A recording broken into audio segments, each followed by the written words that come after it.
ҳамада салом алейкум бардор, хуш омадем ба канали Сим Шарипов. Бо шумо ҳастам ман Муҳаммад Шарипов.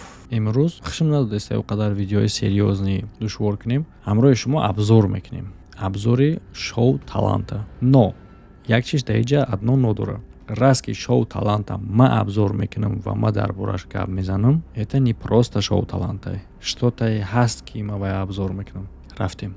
ва чун ҳар вақта агар ки ту варзиша хуб фаҳмӣ, ту имкон дорӣ ки на танҳо вақта дару сарф кунӣ ва дару боз пулам кор кунӣ.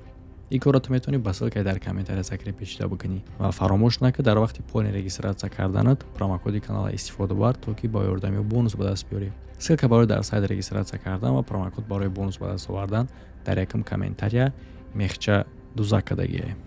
Тамошо мекунем шоу Таланта. ҳамин одам як чандта барнома думбадум дора. Агар интереснитон боша и барномаро дастгирӣ кунед, ман метавонам ки далшира давом будам ин рубрикара. Яъне ки мо гап мезанем дар бораи як темаш. ҳозир тамошо мекунем. ҳамроҳи шумо абзор мекунам. ман инҷа дар телефон тамошо кардам, но шумо дар болои экран калонтар мебинед. Дигараш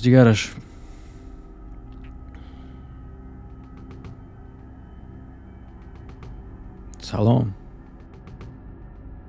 Алейкум салом. Шумо индусен? Бале, полностью индус. Шумо полностью индусен? Бале, лекин ним ба нимаш. ӯ гуфта ки полностью индус ай, лекин ним ба нимаш. Бале, шумо полностью индусен ё ин ки ним ба нимаш? Нимаш бо ҳамаш. яъне ки тара падарат ай Индустон ё ин ки модарат аз Нигерия, ё ин ки модарат аз Ҳиндустону падарат аз Нигерия. Не, модари ман ай Нигерия. Падари ман ҳам нигериец ай, лекин ӯ як вақти қадим Ҳиндустон рафтагӣ буд. А модари ман ҳиндустони ай. Ӯ дӯст медошт ки сериали Зиворро тамошо кунам. яъне ки бест.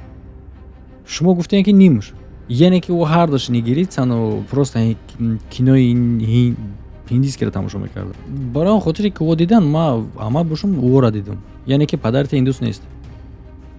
ва ҳатто хуни ӯ ҳиндӣ нест. Не, ӯ просто дар Ҳиндустон буд. яъне ки ӯ ҳиндус ай, ай куҷои падарита? ман гуфтаистам ки ӯ дар Мумбай буд. Падари шумо ай куҷои? Ай Эклобия. Ай куҷо? Эклобия. И дар ҳамин Нигерия? Бале. Хуб, модарит ай куҷои? То ӯ ҳам ай Эклобия. Агар не шумо чӣ ба ҳиндусен? И чӣ хе мешава? Падари ман дар Ҳиндустон буд. Дар деҳаи ҳиндӣ. Дар ҳаминҷа дар Эклобия. яъне ки вардора оддӣ карда ҳозир гап занам ҳаминҷа. И баромадай дар шоу Талант мега ки ман ҳиндуем. мега чистокровни ҳинду, мега не ним ба ним. яъне ки мега чихе падарат ай Ҳиндустон ё ин ки модарат ё ин ки наоборот. мега не, падару модарам ҳардаш ай Нигерия ай аз Эклобияш. лекин падари ман як вақт дар Мумбай буд, а модарам ҳиндиски сериал тамошо мекард ва ман бошум ӯро тамошо мекардам. барои ман ҳиндусам. ту чӣ мушкилӣ дорӣ? бугӯ ки ту барои чӣ ҷо омадӣ? ма сурудои ҳиндиски мехонам. хуб, медонӣ чӣ? ягон мушкилӣ нест. зиндагӣ чӣ хеле полностью индус, ним ба ним индус, чӣ хеле ки мефорад. ман ҳам қадарша фаҳмидам ки ту мехоҳӣ суруд бихонӣ. Бале. ман суруди Амал Малика мехонам. Ямал ки? Амал Малик. ӯ индус ай ё ин ки? Бале, ӯ индус ай. ман ба диққат тамошо кардагиам клипҳои ӯро ва гӯш кардагиам ша. ва ҳамин маро индус мекунад. короче бардора, яъне ки ҳиндус ай барои он хотире ки клипи ҳиндигиро тамошо кардагия. ба фикр мехелӣ агар бигирем ними зани Тоҷикистон ҳама турканад. И рақс аз тикток ай? бале, монанде ба рақси тикток.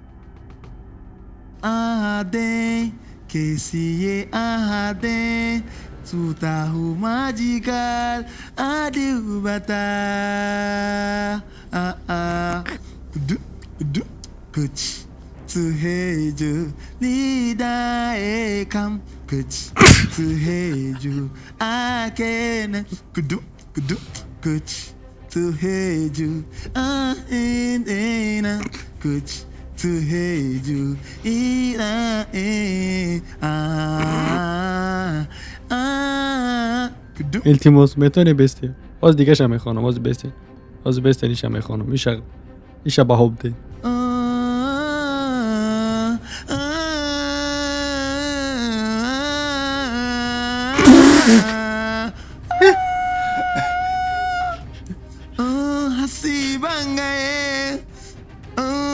नमी बन गए तुम मेरी आसमां मेरी ज़मी बन गए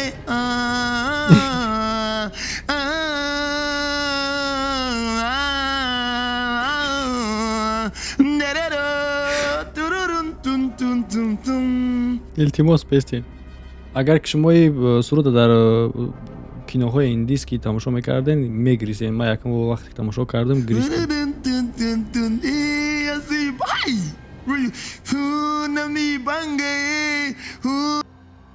хеле ҳам суруди аламовар. Медонен чӣ? Актёра арӯсаш кур мешавад. Баъдан ӯра сир мекунанд, ав боксёр буд. Баъдан ӯра дайров мекунанд, ӯра мекушанд, яъне ки анехтараш арӯси ӯра мекушанд. Короче дар уҷа ҳамаро мекушанд, а баъдан ӯ мехонад. Псих. Дар асл ман шуморо гуноҳгор намекунам. Медонед барои чӣ? Ман организаторои ҳамин шоуат гуноҳгор мекунам. Барои он хотире ки мара бо ҳамроҳи диван иҷа кашида овардиянд, то ки ман тира тамошо кунам. То ки мо ба и азоб бигзарем. И азоби асосан мушкили ҳамияе. Овози шумо нолае. Агар ки ту худа раҳм накунӣ, ақаллан дамо раҳм кун. Бахшиш. Бале, бибахшен. Мефаҳмӣ, и барои ман ҳичие. Шумо наметавонед хонда. Медонӣ, овози ту ҳичи нест. Ту чӣ хонди вообще? Ман ҳатто нафаҳмидам ки ту дар бораи чӣ хонди. Вот мушкили дар ҳамияе ки ту нафаҳмидӣ ки ман чӣ хондам. Агар ки ту мефаҳмидӣ, и Асимбанка буд. Ту тавассуми ман.